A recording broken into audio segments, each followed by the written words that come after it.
Hey, it's Mark coming to you from Baker's Green Acres. A little on the foggy side today, and this briefing that I have to give is not exactly the greatest, but here it goes. I want people to take this seriously and do some research on this and help me with this. Okay, these are two articles. One comes out of the Detroit Free Press, the other one comes out of Michigan Outdoor News.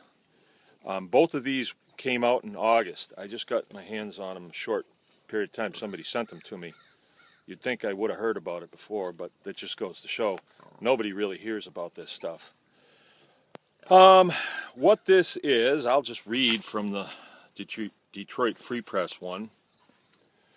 Scientists plan to trap up to 18 feral swine and fit them with radio collars in a 5-year project to learn more about the unwanted critters. Movements and habits in rural Michigan. Researchers with the Michigan State University and University of Michigan at Flint will participate in a $500,000 study funded by state and U.S. agricultural departments. The other article says it's funded by the Department of Natural Resources, DNR. And then it goes on to say, you know, what they're going to do. But basically, they say that they're going to trap 18 feral swine, or they're going to collar 18 feral swine. I don't know if they're going to trap them, because I don't know where they're going to trap them from here in Michigan, because I don't think they really exist. And then they're going to let them go again. So somebody help me out with a couple of these mathematical things here. $500,000 to research these nasty critters, all right? Now, I made fun of their numbers a lot, because they said there's between 3,000 and 8,000 feral swine running around Michigan. They're everywhere, behind every tree. Only thing is, nobody ever sees them. And like, you know, I've told you before, in Michigan, we got a lot of people that like to hunt things. And they're asking the DNR, where can we go hunt these? 8,000, that's a lot of them. 83 counties, all right, 8,000 animals. Do the math. We should see them. We have a lot of dead deer on the side of the road. Pigs love to eat dead meat, or meat. They're omnivores. But we never see any feral swine. So I made fun of their numbers, and they backed the numbers down to 1,500. And still we don't see them. But then, an interesting turn of events. We were scheduled to go to trial, and 10 days prior to the trial, they dropped all charges against me. So we never did quite make it into a court of law, where our main objective was to force them to show the documentation, show the proof of this feral swine infestation in the state of Michigan. And they knew it. You know, lawyers talk, and they knew that they couldn't produce that, and they knew they were going to lose. So now they're going to invest $500,000. Think about that. When we talk government, a lot of times big dollars like that, it's like, oh, only $500,000. Think about what $500,000 is.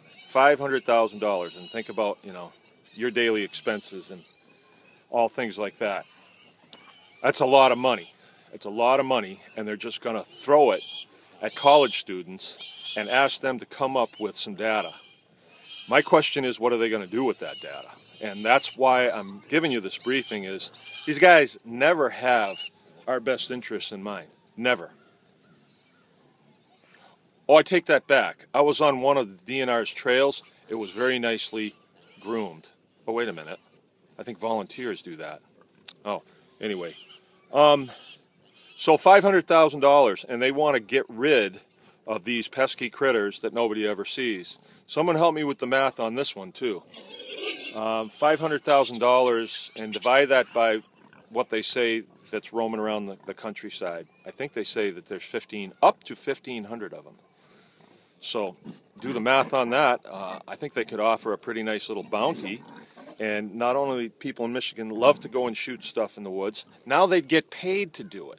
All right? So then the money would kind of go back to the people if they could shoot these animals. Of course, what would happen then is my animals here, like the old ones and the ones that aren't good for anything, we could just shoot them and turn them in. Well, you couldn't do that, Mark, because your pigs ain't feral. Yeah, but how are they going to know they're not feral? They got straight tails, curly tails. That's the criteria for a feral swine, right? Oh, I guess these college students are going to get that straightened out. Oh, yeah, college students. That ought to be good at the frat house. Hey, Tony, I got another one for you. All right, but this is serious, and these guys are doing this. Now,